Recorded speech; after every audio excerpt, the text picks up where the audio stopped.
We're joined live by Ola now. We're not using her last name to protect her family in Gaza.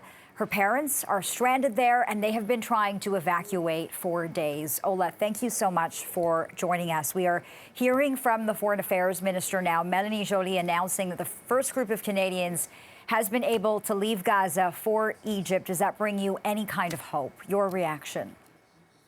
Thank you for having me, Lena. Right now, we can see Canadian families have been calling the Global Affairs, the MP, and some Canadians have been on the list, my uncle included, and luckily he was able to get to the border today. However, we got an email from Global Affairs saying that my parents' names have been flagged and they can reach to the border, but they were turned away.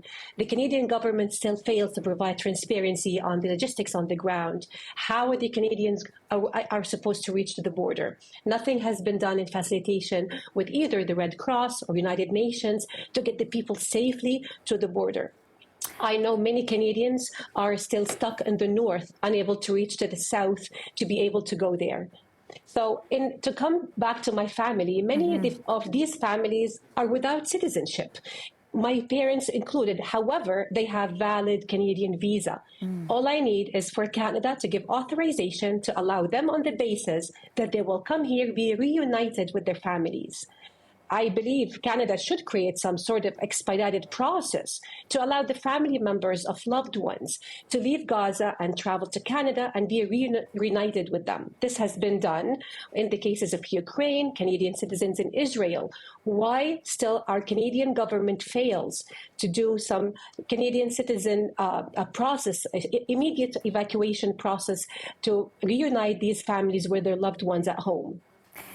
Yeah, there have been several failed starts in the past few weeks, and I know that has led to a lot of frustration. Global Affairs Canada, though, says the situation on the ground is extremely dynamic and extremely fluid. I'm sure that brings very little comfort to your family, though. Your parents, you say, have been turned away at the border. Have they heard anything from Global Affairs Canada? Is the hope that they can get out in the coming days, Ola?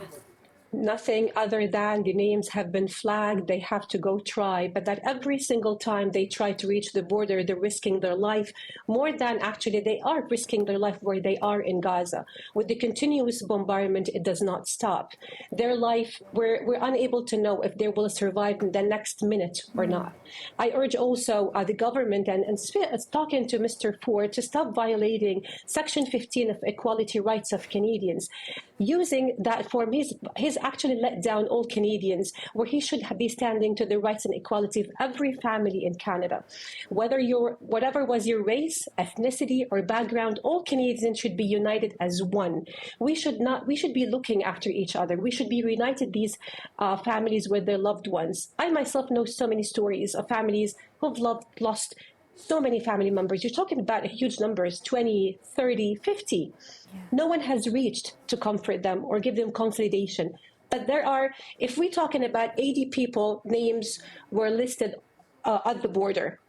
What happened to the 320 Canadian citizens? These are people with valid citizenship. What happens to our loved ones that we want to bring them home, be reunited with us? Yeah, this is a question for the Prime Minister to answer. And I know you have a lot of questions for the Prime Minister. There have been several blackouts in Gaza. I want to pick up on that, if we can, for a moment. What has communication with your family been like, and what are they telling you? Right now, we're only waiting for them to answer. There is that moment you think, are they going to respond or no? This is where your heart sinks of fear, of disparity, of anxiety. When I was talking to my parents, they said they're completely now depending on some biscuits and dirty water. This is all what the family is eating. Imagine how many people, the people are stuck in hospitals, in the hospitals or in the schools. How much can they get on that? It's a daily torture. Our government is putting us Canadian citizens in that daily psychological torture and despair. They failed to adhere to their principles to all Canadian citizens. Ola, I know this is a difficult time, so I want to thank you so much for joining us on the program, and we'll continue to think of your family, and hopefully you can check back in when you do have an update for us. Thank you.